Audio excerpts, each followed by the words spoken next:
안녕하세요. 신호식입니다.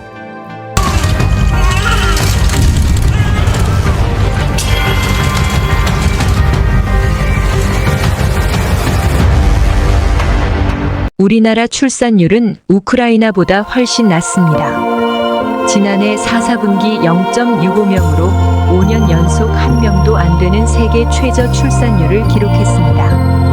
출산율이 1.0밑으로 내려갔다는 것 그 자체가 매우 충격적이고 제가 아는 한 세계사에, 인류 세계사에 없는 그런 숫자입니다.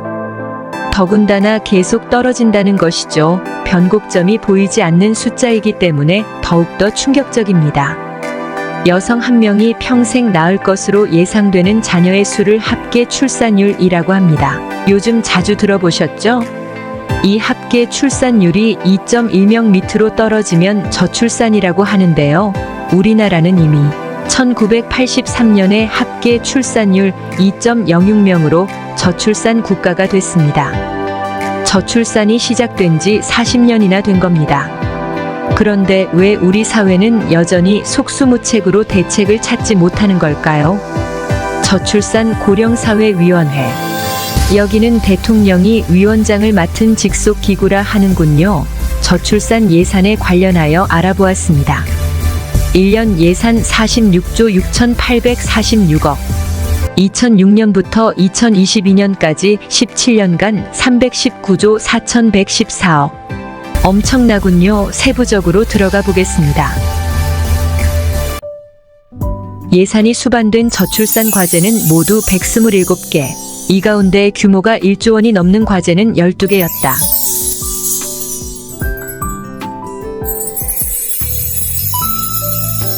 이들 예산만 40조가 넘어 전체 저출산 예산의 87.8%에 이른다.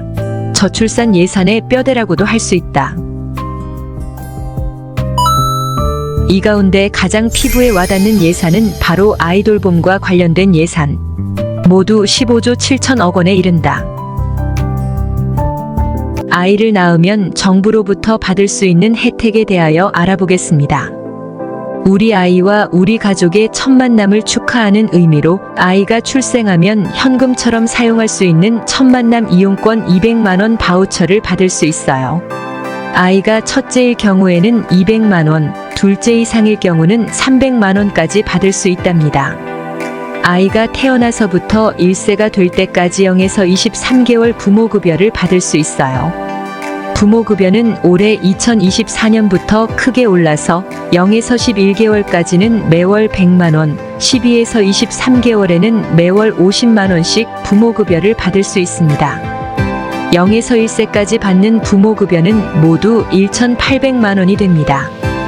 0에서 7세까지는 아동수당으로 매월 10만 원씩 받습니다. 7세까지 받는 아동수당을 모두 합치면 약 1천만 원이 됩니다. 만 2세 이후부터 취약전까지 아이의 발달 및 가구 상황에 따라 어린이집이나 유치원을 이용할 수도 있는데요. 이런 경우에는 아동의 연령에 따라 보육료 및 유아학비를 지원받을 수 있어요. 만약 아이나 가구 상황에 따라 어린이집이나 유치원을 이용하지 않을 경우에도 월 10만 원씩의 가정양육수당을 받을 수 있습니다. 정부로부터 지원받는 총 금액은 첫 아이일 경우 7세까지 2,960만 원, 둘째 아이 이상은 3,060만 원을 받습니다. 아이들이 많이 나면은 좀 안심하고 잘 키울 수 있는 큰 여건이 마련돼야지 뭐 지원금 몇십만 원, 뭐 무슨 출산 기념 선물 이런 걸로 해결이 안 될 것 같아요. 국내 최대 회사인 삼성전자. 전국 곳곳에 어린이집을 두고 있다. 정부는 이런 직장 어린이집에 설치비와 인건비 등의 예산을 지원한다. 올해 예산은 약 700억 원. 이 또한 저출산 예산 46조에 포함돼 있다. 가장 많은 지원을 받은 회사는 어디일까? 역시 국내 최대 회사로 꼽히는 삼성전자로 나타났다. 지난해 29억 원의 지원을 받았다. LG전자와 포스코 등도 10억 원 안팎의 지원을 받았다.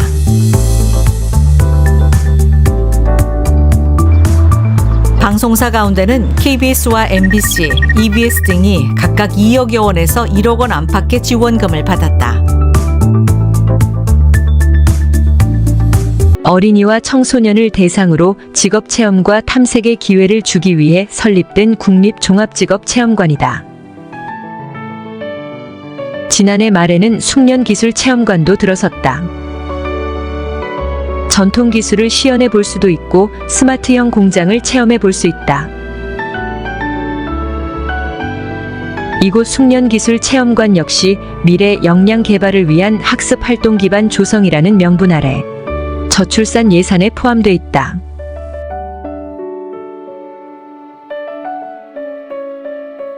이게 다가 아니다.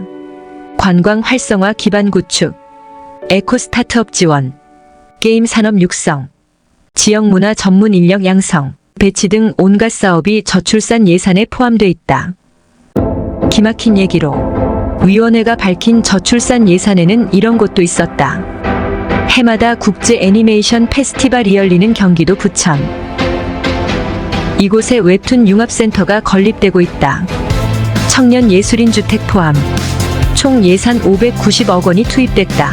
이 센터 건립 예산도 청년 창립 지원금 지원이라는 명목 아래 저출산 예산 46조에 들어가 있다.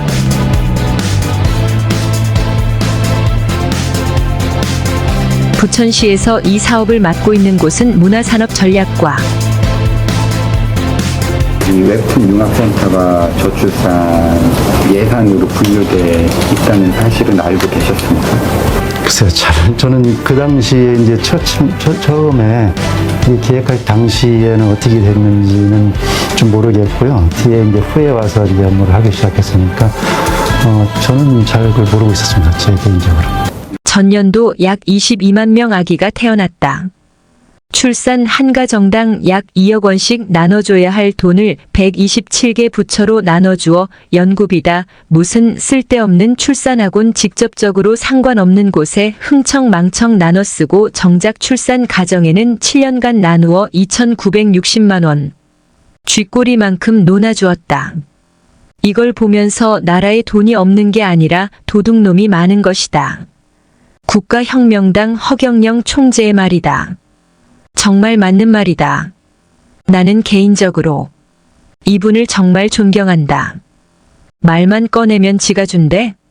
미쳤다느니 사기꾼이라느니 하던 국가혁명당 33 정책 이야기다. 출산하면 5천만 원 주고 아기가 10살 될 때까지 양육비로 매월 100만 원 주고도 남을 돈이다. 이리만 하면 아기를 낳을까? 결혼하면 1억. 주택자금은 2억. 평생 무이자로 빌려주고 18세 이상 모든 국민에게 1인당 매월 150만 원. 65세 이상 어르신들은 건국수당 70만 원을 포함 1인당 220만 원은 줘야 아이를 낳지 않을까? 정치란 뭐냐? 정치란 국민들의 갈등을 해소해주는 것이다. 1년 예산 650조를 쓰는 나라. 세계 10위 경제 대국이다.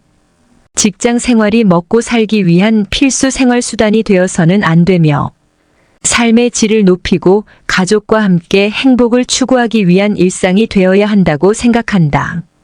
비례대표 기호 15번. 국가혁명당을 선택하여 기표하여 주시기만 하면 행복 시작. 고생 끝입니다. 잘못 선택 후회 말고 비례대표는 기호 15번 국가혁명당. 아셨죠? 비례대표는 기호 15번 국가혁명당입니다.